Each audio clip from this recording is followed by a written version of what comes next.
नमस्कार। स्वागत है आपका कार्यक्रम हेलो डीडी भोपाल में। आज हम बात करेंगे रोजगार गारंटी योजना के बारे में। यूँ तो इस योजना को लागू हुए लगभग 7 वर्ष हो चुके हैं। ये योजना जनजीवन के बहुत सारे हिस्सों को छूती है। ग्रामीण जनजीवन खास तौर से अब तो इस योजना के इर्द गिर्द ही घूमता है। इस योजना ने कितनी तरक्की इतने वर्षों में की है, ये हमारे दर्शक बहुत अच्छे से जानते हैं, वो दर्शक जो विशेष तौर पर जो गाँव में रहते हैं। पर इस योजना में निरंतर कुछ न कुछ इनोवेशंस होते रहे हैं, कुछ न कुछ परिवर्तन होते रहे हैं। इस योजना में कुछ न कुछ नई नई बातें होती रही हैं।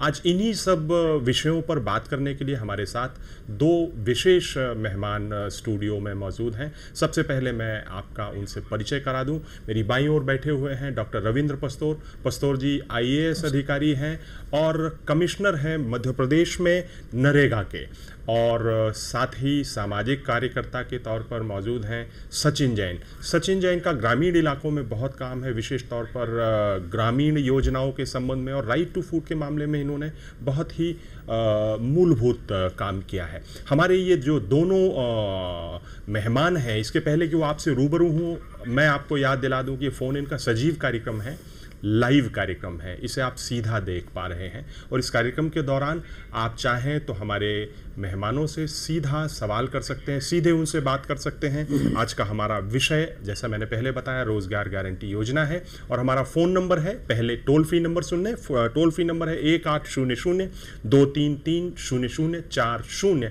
और भोपाल स्टूडियो का एक और नंबर है 0755-266-0049। ये दोनों ही जो फ़ोन हैं ये हमारे स्टूडियो में ही है। आप जैसे ही लगाएंगे आपकी बात हो सकेगी। पर आप ये याद रखें कि आपका जो विषय हो वो रोज़गार गारंटी से संबंधित हो, और मध्य प्रदेश के संबंध में होगा तो बेहतर है, क्योंकि ये कार्यक्रम अब रीजनल सर्विस पर आने के कारण मध्य प्रदेश के बाहर के राज्यों में भी देखा जाता है, इसलिए सैटेलाइट सर्विस होने के कारण।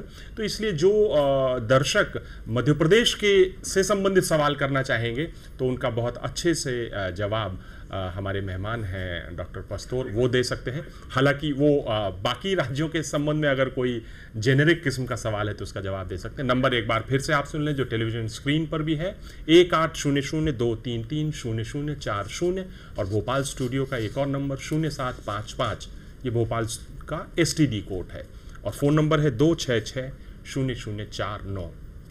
पस्तोर जी, ये जो योजना है, जैसा मैंने कहा 7 सालों से चल रही है, ये 7 सालों में ये किस तरह से इवॉल्व हुई है? ये योजना कहाँ से शुरू हुई थी और अब कहाँ पहुँची? देखिए, जो भारत सरकार ने योजना की संकल्पना की थी, और बहुत सारे जो प्रयोग विभिन्न राज्यों में हो रहे थे कि ग्रामीण क्षेत्रों में, ख़ासतौर से ऐसे सीजन में जब खेती बाड़ी में काम नहीं होता है तो लोग पलायन करते हैं। ऐसे लोगों को अपने गांव में ही काम उपलब्ध हो, और काम के साथ साथ गांव में ऐसी परिसंपत्तियों का निर्माण हो जो गांव की आजीविका में और प्राकृतिक संसाधनों के संरक्षण में मदद करें। इस उद्देश्य को लेके ये एक्ट बनाया गया, महात्मा गांधी राष्ट्रीय रोजगार गारंटी अधिनियम, और इसमें ये प्रावधान है कि कोई भी व्यक्ति जो ग्रामीण क्षेत्र में निवास करते हैं वो अपने श्रम से अगर रोजगार पाना चाहते हैं तो पंचायत से उनको जॉब कार्ड लेना होगा, और वो 100 दिन इसमें उनका परिवार मजदूरी करके रोजगार कमा सकता है। तो इस तरीके से इस योजना का प्रारंभ हुआ। अब ये जो 100 दिन का मामला है, ये एक्चुअली अधिकार है, क्योंकि ये एक्ट है, तो ये इंटाइटलमेंट है, और सरकार की, राज्य सरकारों की ये ड्यूटी है कि जो आदमी काम मांगते हैं उनको निर्धारित समय सीमा में काम उपलब्ध कराएं। कोशिश ये हो कि स्थानीय रूप से काम उपलब्ध हो, ताकि मजदूरों को ज़्यादा दूर चलना ना पड़े। अच्छा, ये पिछले 7 वर्षों में कहीं ऐसी स्थिति उत्पन्न हुई है कि किसी ने काम मांगा हो और आप काम ना दे पाए हो? ऐसे स्थिति आई है कि काम मांगा गया पर काम नहीं दे पाए। उस संदर्भ में एक्ट में यह प्रावधान है कि ऐसे व्यक्तियों को बेरोजगारी भत्ता राज्य सरकार को देना होगा। पर चूँकि मामला ग्रामीण का है और गांव में काम की कमी होती नहीं है सामान्यतः, तो अधिकांश मामलों में ये होता है कि जब भी काम मांगा जाता है मिल जाता है। पर बीच में ऐसे मामले आए हैं कि जब आपको बेरोजगारी भत्ता देना पड़ा। सचिन जी, आप इस योजना को इतने लंबे समय से देख रहे हैं, आप एक सामाजिक कार्यकर्ता हैं, आपको क्या लगता है कि इस योजना जिन उद्देश्यों के लिए लाई गई थी उसमें सफल हो पाई है या नहीं? पर कितनी सफल हुई है ये मैं आपसे थोड़ा रुक के पूछूंगा, क्योंकि सोहन लाल जी हमारे साथ में फ़ोन लाइन पर आ चुके हैं इंदौर से। सोहन जी, आपका कार्यक्रम में बहुत स्वागत है। आप सवाल कर लें, फिर उसके बाद में मेरे सवाल का जवाब सचिन जी देंगे। सोहन जी। हाँ सर। जी जी, सोहन दयाल जी। हेलो जी। हेलो सर, नमस्कार सर। जी नमस्कार। संपर्क टूट गया। कई बार औपचारिकताओं के चलते असली चीज़ें छूट जाती हैं और औपचारिकताओं में ही समय निकल जाता है। हमारे इस कार्यक्रम में औपचारिकताओं में समय जाया ना हो, इसलिए सचिन जी आपसे मैं सवाल देखिए, मैं उसी बात को आगे बढ़ाना चाहूँगा जो पस्तोर जी ने अभी कहा। आमतौर पर कई बार इस बात को छोड़ दिया जाता है कि ये एक केवल योजना नहीं है, बल्कि ये कार्यक्रम जो है ये एक संसद द्वारा बनाया गया कानून है, और उस कानून के तहत लोगों को पहली बार स्वतंत्र भारत के इतिहास में पहली बार एक तरीके से बड़े स्तर पर रोजगार का अधिकार मिला। इसके पहले महाराष्ट्र में ये प्रयोग हो चुका था, वहाँ पर रोजगार गारंटी कानून बना था, लेकिन उसके क्रियान्वयन के बहुत बुरे हश्र हुए और वो चल नहीं पाया। जैसे बहुत साफ बात है कि यहाँ पर सीधा मसला जो है वो लोगों को रोजगार का एक अधिकार देना था। इसके पहले हम जानते हैं कि बहुत सारी योजनाएं चलती रही हैं। संपूर्ण ग्रामीण रोजगार योजना चलती थी, फिर सुनिश्चित ग्रामीण रोजगार योजना चलती थी, तो अलग अलग योजनाएं चलती थी, लेकिन उसमें भी इसी तरीके की पात्रताएं थी कि 100 दिन का रोजगार मिलेगा, कोई बेकाम नहीं रहेगा, वो सारे प्रावधान थे। लेकिन उसमें समस्या ये थी कि उनका क्रियान्वयन नहीं होता था। 100 दिन का प्रावधान एम्प्लॉयमेंट एश्योरेंस स्कीम में था, लेकिन उसका क्रियान्वयन नहीं होता था, और इसलिए उसमें अध्ययनों से भी पता चला कि औसतन 21 दिन से ज़्यादा काम उस योजना में कभी लोगों को मिला नहीं। और वो नहीं मिला, इसके बाद उनके पास कोई साधन नहीं था, कोई रास्ता नहीं था कि वो कहाँ जा कर के शिकायत करते और कहाँ पर अपने हक की मांग करते। ये जो परिस्थितियाँ थी वो इस कानून ने तोड़ी हैं। लोगों को एक अधिकार मिला है कि यहाँ पर वो मांगेंगे और एक निश्चित समय अवधि में उनको इसके तहत वो अधिकार मिलेगा। लेकिन मुझे लगता है कि पिछले 7.25 सालों के जो अनुभव रहे हैं उसमें कहीं ना कहीं ये जो इसकी अधिकार आधारित भावना है उसको बहुत अलग अलग स्तरों पर आघात पहुंचाने की कोशिशें भी हुई हैं। जैसे इसमें अधिकार सुनिश्चित होते हैं 2 तरीकों से। बेरोजगारी भत्ता, अगर काम ना मिले और काम करने के बाद अगर मजदूरी समय पर ना मिले तो उसके लिए मजदूरी मुआवजे का प्रावधान उसके अंदर किया गया है कि जितने दिन की देरी होगी उसके मान से आपको मजदूरी का देरी से भुगतान का मुआवजा दिया जाएगा। मुझे बहुत आश्चर्य हुआ, इस दौरान हम लोगों ने करीब 6 जिलों में जन सुनवाइयाँ की, जिसमें जिला पंचायत के मुख्य कार्यपालन अधिकारी स्तर के अधिकारी उसमें शामिल हुए, और उन्होंने उन जन सुनवाइयों में सैकड़ों लोगों के सामने ये कहा कि इस कानून में मजदूरी मुआवजा अधिनियम के तहत देरी से मुआवजा देने का कोई प्रावधान नहीं है।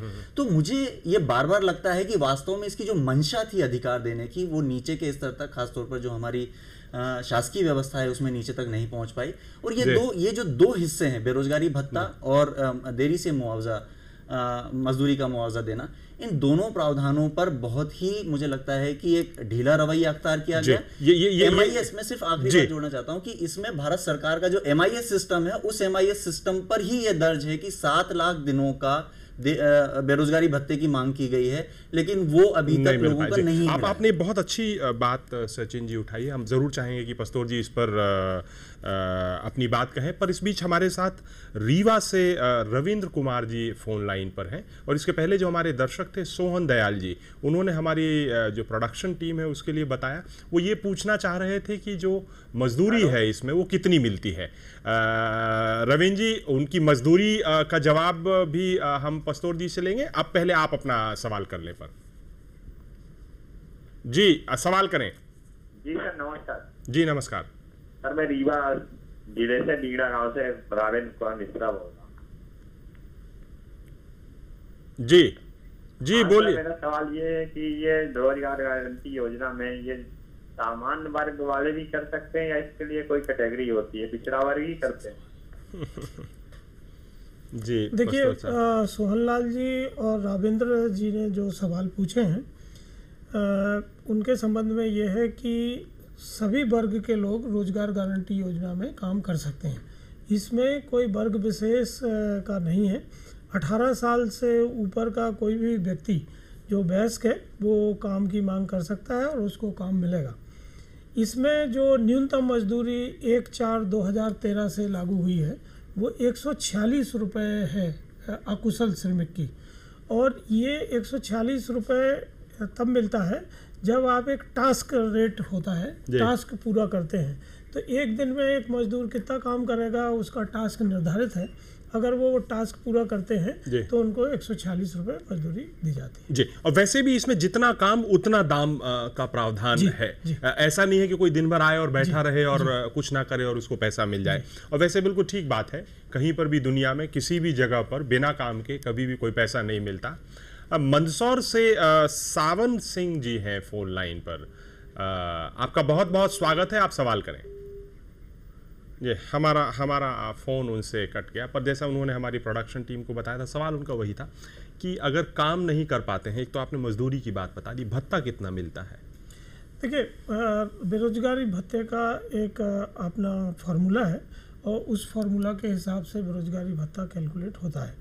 मुख्य बात यह है जो सचिन जी ने कहा है और मैं उनसे सहमत हूँ बहुत हद तक। जो सबसे बड़ी समस्या है वो है कि चूँकि ये ग्रामीण कार्यक्रम है, ग्रामीण लोगों को इंटाइटलमेंट दिया गया है, तो उन तक ये बात पहुंचाई जाए कि उनका ये अधिकार है। दूसरे, इसमें बहुत बड़ी संख्या में जो भारत सरकार का एक्ट है वो कहता है कि 50% राशि पंचायतों के माध्यम से खर्चा होना है। पंचायत के जो चुने हुए जनप्रतिनिधि हैं, सरपंच, पंच और पंचायत राज व्यवस्था, वो भी स्थानीय हैं। तो जो कार्यकर्ता हैं, जो शासकीय कर्मचारी हैं और जनप्रतिनिधि हैं, उनका प्रशिक्षण, और जो मजदूर हैं या जो इसमें पात्र व्यक्ति हैं रोजगार पाने के, उन तक ये इंटाइटलमेंट की बात पहुंचाना, ये दोनों एक बहुत बड़े चैलेंज रहे हैं। और सचिन जी भी मुझसे सहमत होंगे कि अगर हम मध्य प्रदेश की बात करते हैं तो 23,000 पंचायतें हैं और 23,000 पंचायतों में जो आज कार्यकर्ता हैं, हमने हमारे यहाँ मध्य प्रदेश में कुल 23,000 पंचायतें हैं, 23,006 पंचायतें हैं आज की तारीख में। और आज की तारीख में जो सक्रिय जॉब कार्ड धारी है मध्य प्रदेश में, वो लगभग 71 लाख के ऊपर व्यक्ति हैं, जबकि मध्य प्रदेश में 7 करोड़ के करीब जनसंख्या है। तो जो सक्रिय रूप से, जैसे मैंने आपसे कहा, काम मांगेंगे, उनको कार्ड तत्काल ग्राम पंचायत दे देती है, उसमें कोई ज्यादा औपचारिकता की आवश्यकता नहीं होती है जी। इस पर मैं आपसे बात करूंगा। हमारे साथ एक दर्शक जुड़ चुके हैं भिंड से, राजू कुशवाहा जी। अब बहुत स्वागत है कुशवाहा जी, सवाल करें। हाँ, नमस्कार सर। जी नमस्कार सर। मेरा यहाँ जो रोजगार गारंटी कार्ड है ना, हेलो सर, बोलिए रोजगार कार्ड के बारे में क्या है? जो मेरे यहाँ जो सेक्रेटरी लोग हैं वो उनके पास रखा है। ओके। अब वो उसका पैसा वो ही निकाल लेती है, सरपंच मिलकर सेक्रेटरी मिलकर पैसा निकाले। इसकी शिकायत मैं कहाँ करूँ? जी, आपने बिल्कुल सही जगह पर कुशवाहा जी शिकायत अपनी बात रखी है। ये भी एक बहुत महत्वपूर्ण फोरम है। आप जिनसे बात कर रहे हैं वो मध्य प्रदेश में रोजगार गारंटी योजना के सबसे बड़े अधिकारी हैं। और ऐसी स्थिति में आप ने जो बात यहाँ उठाई है, निश्चित तौर पर मैं अपेक्षा करूंगा कि पस्तौर जी इसका समाधान करेंगे। आप अपनी पंचायत का नाम जरूर बताएं। जी कुशवाहा जी, आप सुन सकते हैं हमें? हेलो जी, आप अपनी पंचायत का नाम बताएं। मैं सर ग्राम पंचायत महुआ खेड़ा तेगवार से बोल रहा हूँ। जिला जी, फिर से रिपीट कर दें। ग्राम पंचायत महुआ खेड़ा तेगवार, जिला सागर है, हिरन चरार सर। सागर। आप सागर से बोल रहे हैं, भिंड से नहीं बोल रहे हैं? नहीं, सागर से बोल रहा हूँ। अच्छा, सागर जिला। ब्लॉक कौन सा होता है आपका? ब्लॉक जैसी नगर सर। ब्लॉक जैसी नगर। देखिए, जो कुशवाहा जी ने सवाल पूछा है, जॉब कार्ड मजदूर के पास होना चाहिए। सरपंच या सचिव या कोई दूसरा अधिकारी जॉब कार्ड नहीं रख सकता है। तो मैं ये सुनिश्चित करूंगा कि इनका जॉब कार्ड इन्हें मिल जाए। बाकी जितने दर्शक इस बात को सुन रहे हैं वो ये बात सब दूर पहुंचाएं कि जॉब कार्ड उनके पास होना चाहिए। 1 अप्रैल 2013 से मध्य प्रदेश शासन ने कानून प्रक्रिया में परिवर्तन लाए हैं, जो हम लोग रोजगार गारंटी चला रहे हैं। और अब ये पूरा कंप्यूटर बेस्ड व्यवस्था हो गई है। अब कोई भी सरपंच, सचिव या कोई कार्यकर्ता बिना काम के किसी दूसरे के नाम से पैसा नहीं निकाल सकते, क्योंकि पहले खाली मास्टर दिया जाता था। अब मांग करने पे उन्हीं व्यक्तियों का नाम मास्टर में प्रिंट करके दिया जाता है, उसको हम ई मास्टर कहते हैं। जी, पर इसमें पस्तूर साहब ये बहुत शिकायतें हैं ऐसी, सचिन जी भी इस बात को शायद मानेंगे कि कई जगहों पर ऐसा होता है कि इकट्ठे कार्ड ले लिए जाते हैं और लोग काम मशीनों से करवा देते हैं। इसको लेके आपका क्या अनुभव रहा है सचिन? अगर मैं सचिन जी से पूछूं, और ऐसा ही क्यों हो रहा है? बिल्कुल, उसके कई सारे कारण तो ये हैं कि कुछ लोगों के काम करने के तरीके और उसमें भ्रष्टाचार करने के तौर तरीके अलग अलग होते हैं। कुछ लोग ऐसे कुछ हमारे सामने अनुभव ऐसे हैं जहाँ पर काम बिल्कुल नहीं हुआ और उसकी पूरी धनराशि उसमें खर्च कर दी गई। लेकिन कुछ जगहों पर हम देखते हैं कि काम हुआ लेकिन उसमें मशीनों का उपयोग किया गया। ये कानून साफ तौर पर अगर हम देखें तो ये मशीनों के उपयोग पर प्रतिबंध लगाता है कि मनरेगा के तहत किए जाने वाले जो काम हैं उसमें मशीनों का उपयोग नहीं किया जाएगा। और इस तरीके के मध्य प्रदेश में शुरू में बहुत सारे अनुभव निकल के आए थे, और जैसे जैसे इसके बारे में जागरूकता बढ़ती गई है, लोग इसके बारे में जानते गए हैं कि मशीनों का उपयोग इसमें नहीं होना चाहिए, तो हमको एक चीज़ इसमें समझ में आती है कि धीरे धीरे इसके जो प्रावधान है उस प्रावधान के लागू होने की संभावनाएं और ज़्यादा बढ़ी हैं। और सबसे महत्वपूर्ण बात यह है कि मशीनों का उपयोग एक स्तर पर हम कह सकते हैं कि क्या बुराई है, इसमें काम तो हो रहा है, लेकिन इस कानून का मकसद जो है वो लोगों को रोजगार देना है, और मशीनें जो हैं वो लोगों के हाथ से रोजगार छीनती हैं, इसलिए इसके ऊपर प्रतिबंध है। और कहीं ना कहीं हमको इस बात को बहुत जोर शोर से उठाते रहना पड़ेगा और उसमें जवाबदेहिता सुनिश्चित करती रहनी पड़ेगी।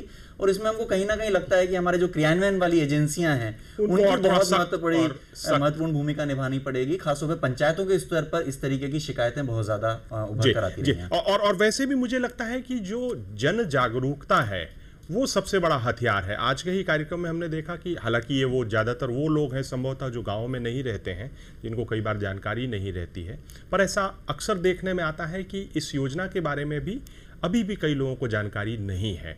उज्जैन से हमारे एक दर्शक हैं अनिल चौहान जी, जो तहसील घटिया से बोल रहे हैं। चौहान जी, आपका स्वागत है, आप सवाल करें। Hello sir. जी सवाल करें। तो सर मैं ये बोल रहा था क्या पंचायत में बता 2 दिन मजदूरी मिलती है, 2 दिन मजदूरी नहीं।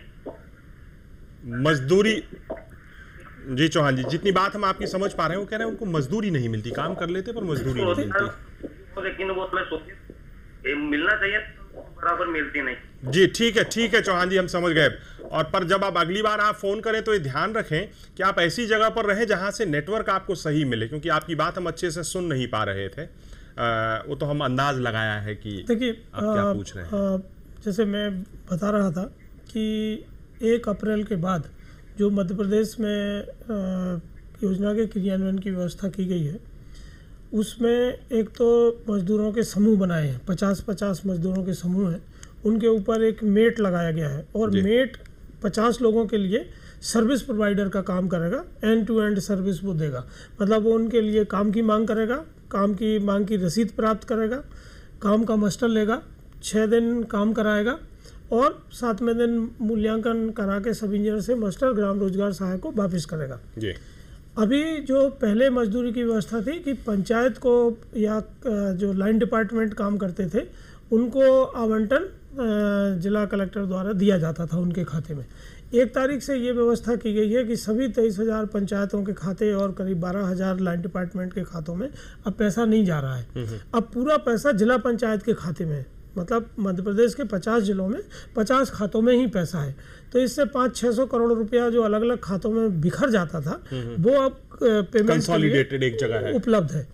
दूसरे, जैसे ही हमने जो व्यवस्था राज्य सरकार ने की है कि पूरी 23,000 पंचायतों के लिए रोजगार सप्ताह बना दिया है कि किस दिन काम शुरू होगा, किस दिन काम खत्म होगा। तो जैसे किसी पंचायत में सोमवार को काम शुरू होगा तो शनिवार का वहाँ मास्टर मिल जाएगा प्रिंट होके, सोमवार से मेट काम शुरू करेगा, शनिवार को काम खत्म करेगा, इतवार या सोमवार को सब इंजीनियर मूल्यांकन करेगा, फिर रोजगार सहायक उस मास्टर को सरपंच के सामने पेश करेंगे, सरपंच उसमें पास फॉर पेमेंट का ऑर्डर करेंगे, पैसा पेमेंट नहीं करेंगे।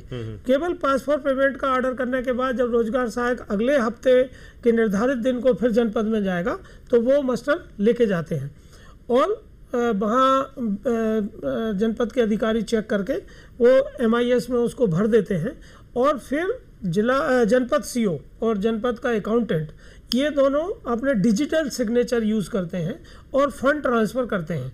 तो जैसे ही वो FTO जारी करते हैं तो जिला पंचायत के खाते से सीधे मजदूर के खाते में पैसा जाता है। इस पूरी प्रक्रिया में जैसे किसी मजदूर ने आज काम किया या तो उसको पेमेंट उसका कितने दिन 15 दिन के अंदर उसको मिल जाना चाहिए। अभी जब हमने ये काम शुरू किया हम लोगों ने राज्य में पहली बार काफ़ी कठिनाइयाँ थी, बैंक के साथ कठिनाइयाँ थी क्योंकि ये पैसा देखिए जो मजदूरों के खाते हैं वो व्यावसायिक बैंकों की ब्रांचेस में है तो उसके कारण भी कई बार आपको तकलीफ RRB में है, पोस्ट ऑफिस में है, कोऑपरेटिव में है और यहाँ तक कि कोऑपरेटिव की जो लैम्स और पैक्स समितियाँ हैं उनमें भी हैं। मैं आपको रोकना चाहूँगा क्योंकि बात ही ऐसी है, फ़ोन बहुत दूर से आ रहा है।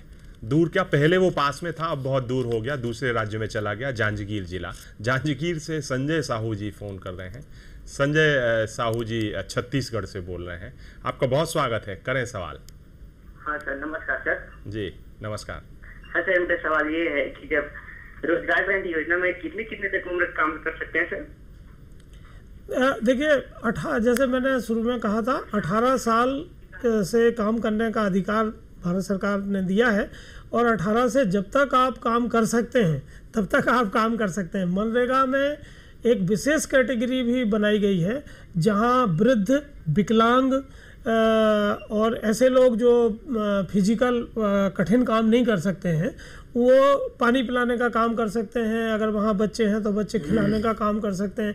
ऐसे छोटे छोटे काम उनके लिए रखे गए हैं और उनका टास्क रेट भी अलग रखा गया है ताकि वो खुदाई का काम ना करके इस तरह के काम करें। और अगर मान लीजिए कोई मेहनत का काम नहीं करना चाहता है, कोई आसान काम करना चाहता तो भी उसके लिए काम है? अगर कोई नहीं जैसे कोई बुजुर्ग है, विकलांग है या किसी तरह की उसमें छोटे बच्चों की माँ है या शारीरिक अक्षमता है मतलब तो ऐसे लोगों के लिए अलग से प्रावधान है कि वो मतलब हल्के काम करें। हाँ। और उसके बदले में उनको पेमेंट। अन्यथा होगा कि हर आदमी कहेगा कि मुझे पानी पिलाने का काम दे दिया जाए, मैं पानी पिलाऊंगा या मैं बैठ के बस केवल देख रेख करूंगा। हाँ, क्योंकि जो स्वभाव है वो इसी तरह का है कि कम से कम करके ज़्यादा से ज़्यादा पाया जा सके। हालांकि सभी के संबंध में ऐसा नहीं होता है। मंदसौर अब हम चलते हैं, जांजगीर से सोनगरा से हैं गोपाल सिंह जी। बहुत बहुत आपका स्वागत है गोपाल जी, सवाल करें, हम भोपाल में हैं।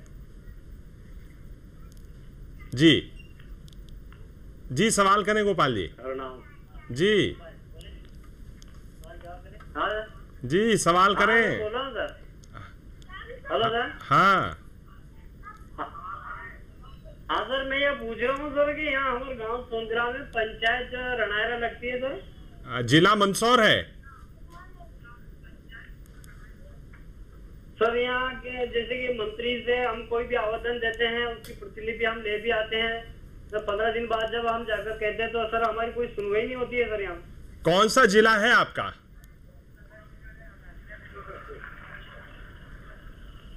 गोपाल जी आप अपने जिले का नाम तो बताएं। जिला डिस्ट्रिक्ट मंदसौर से बोल रहा हूँ सर। मंदसौर से। और पंचायत का नाम?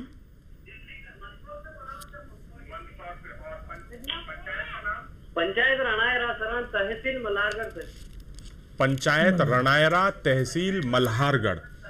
देखिए गोपाल जी जो आपने मुद्दा उठाया है और सचिन जी जो बात कर रहे थे वो वही बात है कि ये आपका अधिकार है। वैसे मैं 1 मिनट और आपसे पस्तूर जी आपको रोक रहा हूँ। अगर फोन लाइन पर आप हैं गोपाल जी तो आप किस मंत्री के पास में अपनी देते हैं शिकायत? सचिव को मंत्री कहते हैं सर। हमारे जो ग्राम पंचायत से जो मंत्री रहता है सर उसको मंत्री। अच्छा, आप अपने ग्राम पंचायत के सचिव को मंत्री कहते हैं। जी तो अब गोपाल जी व्यवस्था ये है कि चूंकि ग्राम पंचायत सचिव बहुत व्यस्त रहते हैं और कई योजनाओं का संचालन उनके माध्यम से होता है तो अब मध्य प्रदेश राज्य में हर ग्राम पंचायत में एक ग्राम रोजगार सहायक की नियुक्ति की गई है जो मनरेगा काम के लिए हैं। तो आगे से जब भी आप आवेदन करें तो आप ग्राम रोजगार सहायक को आवेदन करें, वो आपको ज़रूर पावती देंगे और हम ये सुनिश्चित करेंगे कि आपको ये पावती मिले। तो मैं आपको बता रहा था मजदूरी के बारे में हम लोग बात कर रहे थे। तो अभी जो हमने प्रारंभिक 3 महीने के आंकड़ों का विश्लेषण किया अप्रैल से लेके जून तक के, तो ये स्थिति बनी कि 85% जो मास्टर रोल्स हैं उनका भुगतान 15 से 30 दिन में हम लोग करने में सफल रहे। और ये एक बहुत बड़ी उपलब्धि है क्योंकि पिछली सालों में पैसा जाने में चेक से पैसा जाता था, फिर चेक क्लियर होने में बहुत टाइम लगता था, फिर चेक को मिलने में। तो अभी राज्य सरकार 2 तरह के काम कर रही है। एक तो जैसे मैंने आपसे कहा कि जिला पंचायत के खाते से सीधा पैसा मजदूर के खाते में जाता है, तो और कहीं बीच में कोई रुकावट उसमें नहीं है। तो जो 15-20 दिन का टाइम लगता था वो ख़त्म हो गया। दूसरे, अभी मध्य प्रदेश सरकार ने अल्ट्रा स्मॉल बैंक बनाने की एक पहल शुरू की है जो जिले के लीड बैंक हैं।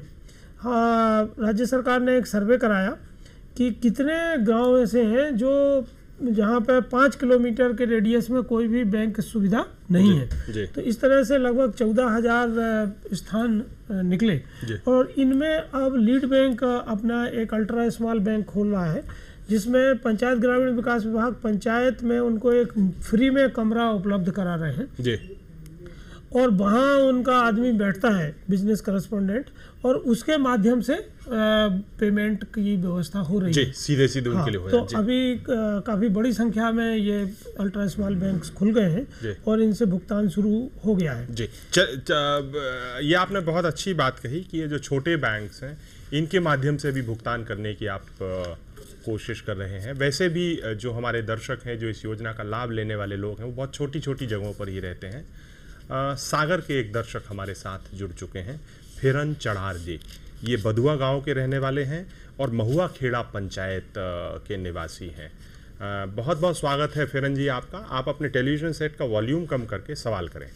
हाँ नमस्कार सर। नमस्कार सर, मैं ये बोल रहा हूँ, मैंने सर 2-3 साल पहले मैट का प्रशिक्षण दिया था तो सर सरपंच ने हमें बताया नहीं कि कब उसका एग्जाम हो गया और सर वो हमें प्रमाण पत्र मिला नहीं सर। हम 8 दिन जैसी नगर ब्लॉक में ट्रेनिंग देने गए थे और सर काम की भी मांग की थी सर 2 साल से सर कुछ काम नहीं मिला, ना बेरोजगारी भत्ता। सर आप लोग हक की बात कर रहे सर, यहाँ कुछ होता ही नहीं।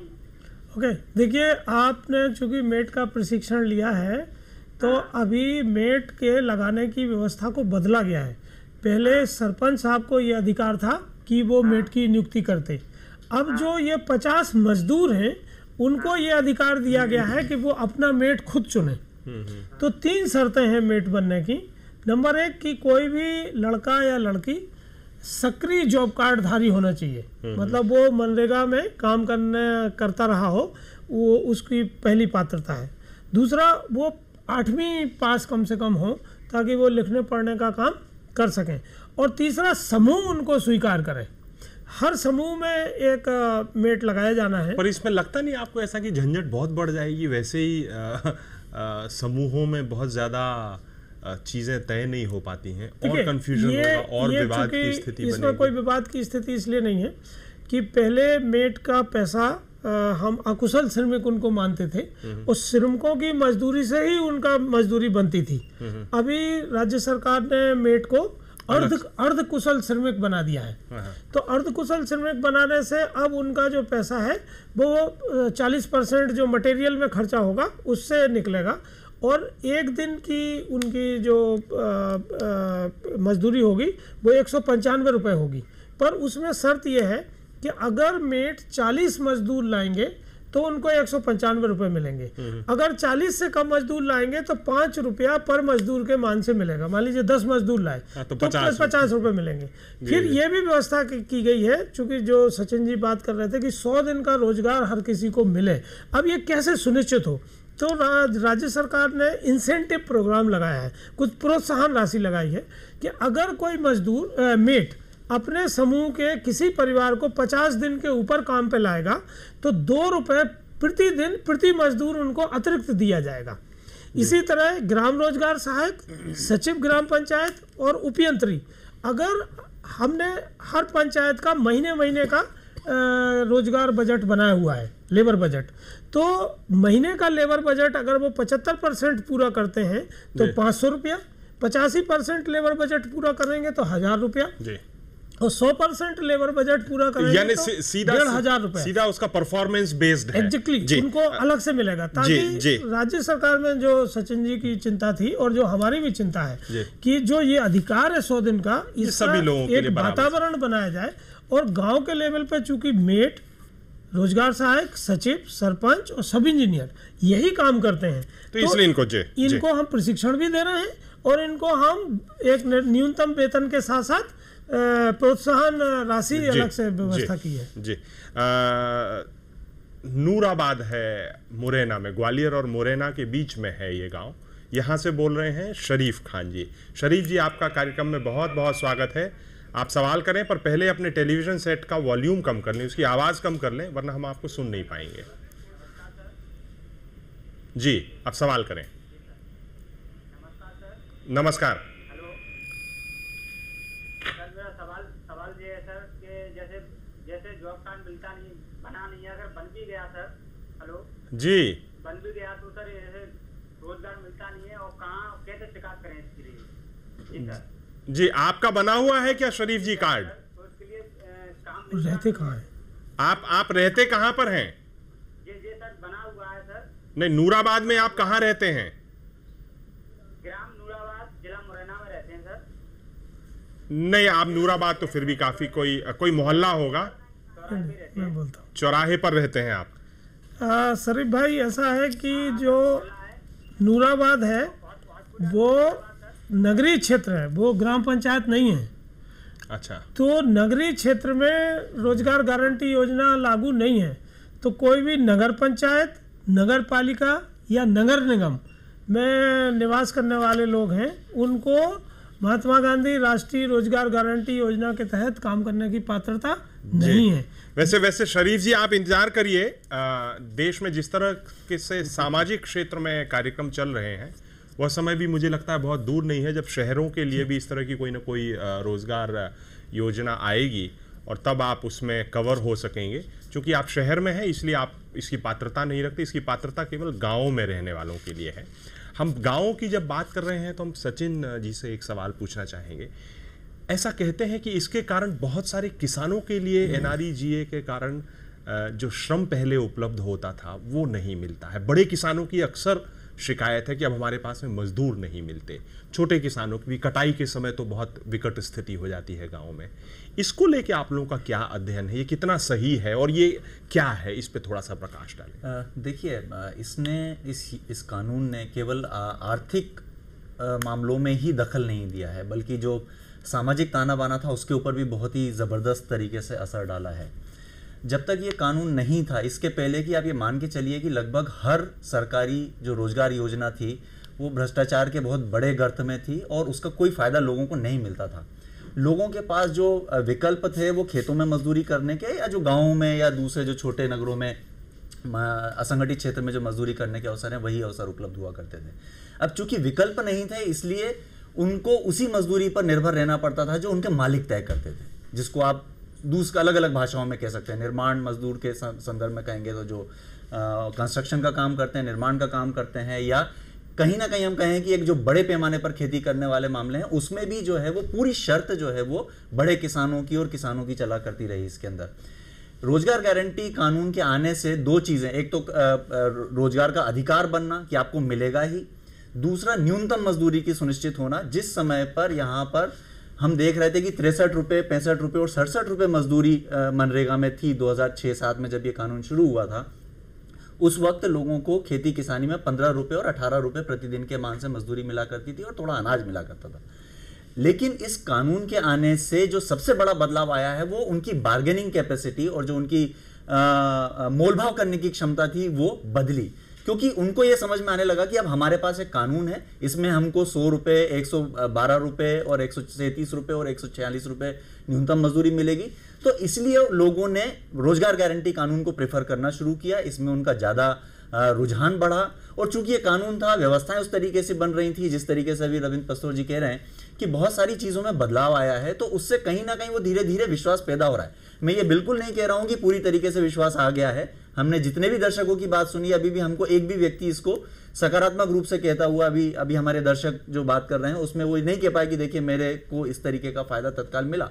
निश्चित रूप से मिला होगा, लेकिन आमतौर पर फायदे की बात जो है वो कम शेयर करने में आती है। ये मानवीय स्वभाव है कि चीज स्वाभाविक रूप से होना कभी मुद्दा नहीं होता है, तो ना होना ही बड़ा मुद्दा है। तो और पत्रकारिता और हम लोगों का उद्देश्य भी यही है कि ना होने पर हम ज्यादा फोकस करें इस तरह के कार्यक्रमों में भी, कि जिसमें वो उनको मिल सके। ये जो कानून था इसने उसको बहुत बदलाव दिया। तो सबसे जो इसका सीधा असर जो पड़ा वो किसानों के ऊपर पड़ा, क्योंकि जो बहुत कम मजदूरी में पहले मजदूर मिला करते थे, पूरा नियंत्रण उनका उसके ऊपर हुआ करता था।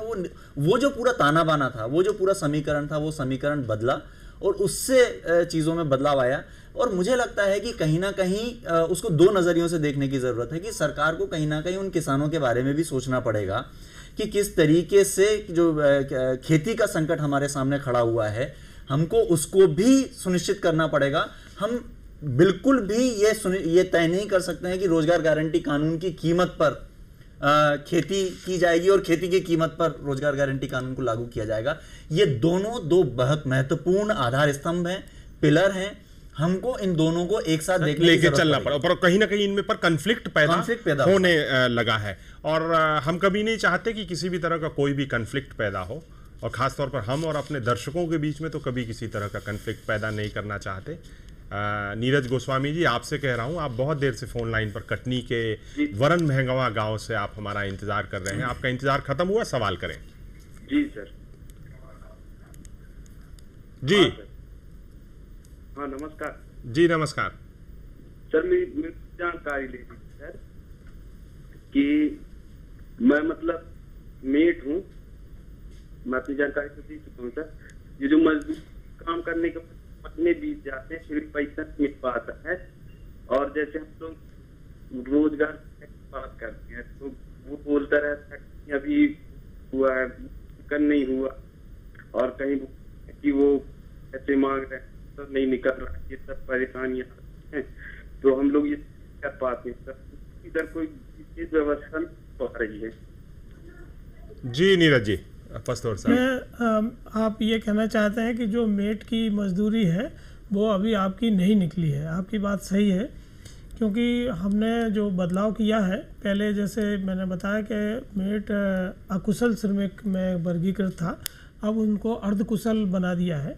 तो सॉफ्टवेयर में बदलाव कर दिया गया है और अब आपकी मजदूरी निकलने में कोई अब परेशानी नहीं होगी। जिस तरह साप्ताहिक मजदूरी आपके मजदूरों की निकलना है, उसी तरह मेट की भी साप्ताहिक मजदूरी निकलना है और मटेरियल का भुगतान भी साप्ताहिक होना है। तो 3 मास्टर रोल एक साथ 3 FTO जारी होंगे, एक जिसमें मजदूरों की मजदूरी होगी, एक मेट की मजदूरी होगी और एक मटेरियल जिनने सप्लाई किया है उनकी मजदूरी जारी होगी।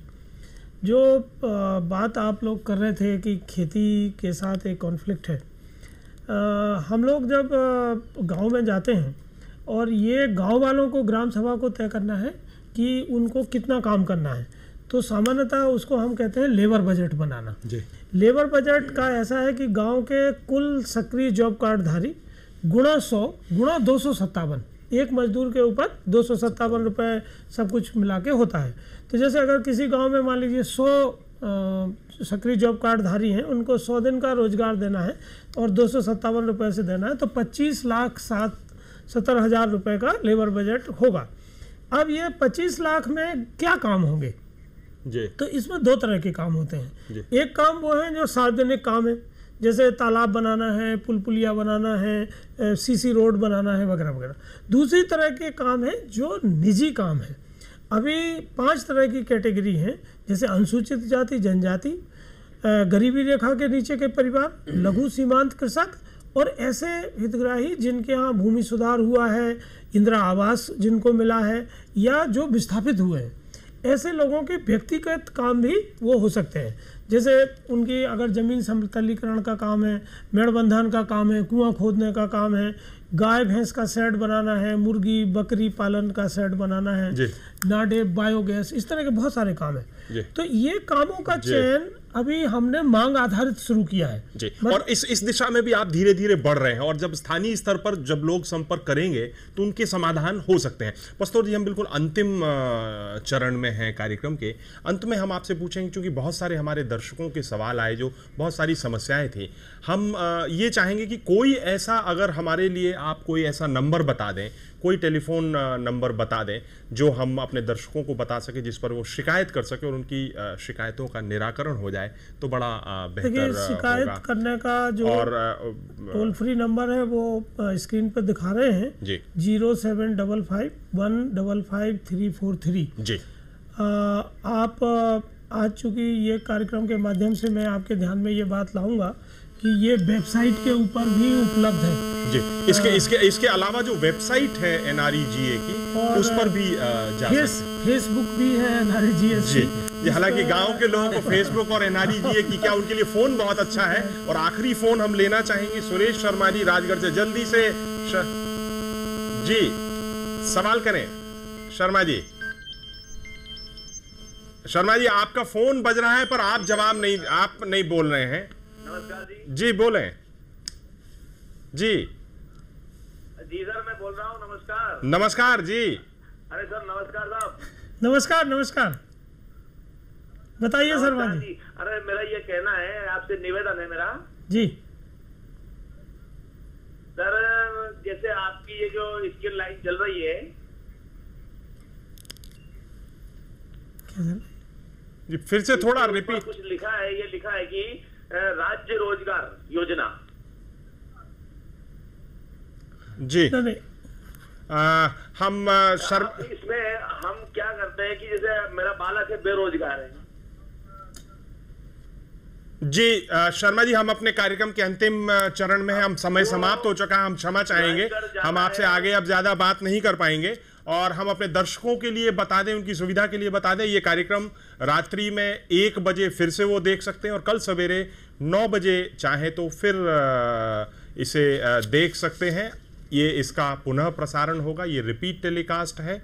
और अंत में चूंकि हम कार्यक्रम के हैं और ऐसा कहते हैं कि आधा सेकंड ज़रूर अपने आधा वो देना चाहिए अपने मेहमानों के लिए, तो क्या कहना चाहेंगे आप? देखिए, मुझे 2 चीज़ें कहने की बहुत ज़रूरत लगती है। पहली बात तो ये है कि अभी हमारे यहाँ पर ग्रामीण रोजगार गारंटी योजना के क्रियान्वयन में हमको नीचे स्तरों पर, चाहे तो वो कुछ पंचायतों के समूह के स्तर पर हो, हमको संवाद के मंच कहीं ना कहीं स्थापित करने की बहुत ज़रूरत है, क्योंकि लोगों को अपनी बात कहने का कोई मंच नहीं मिल रहा है।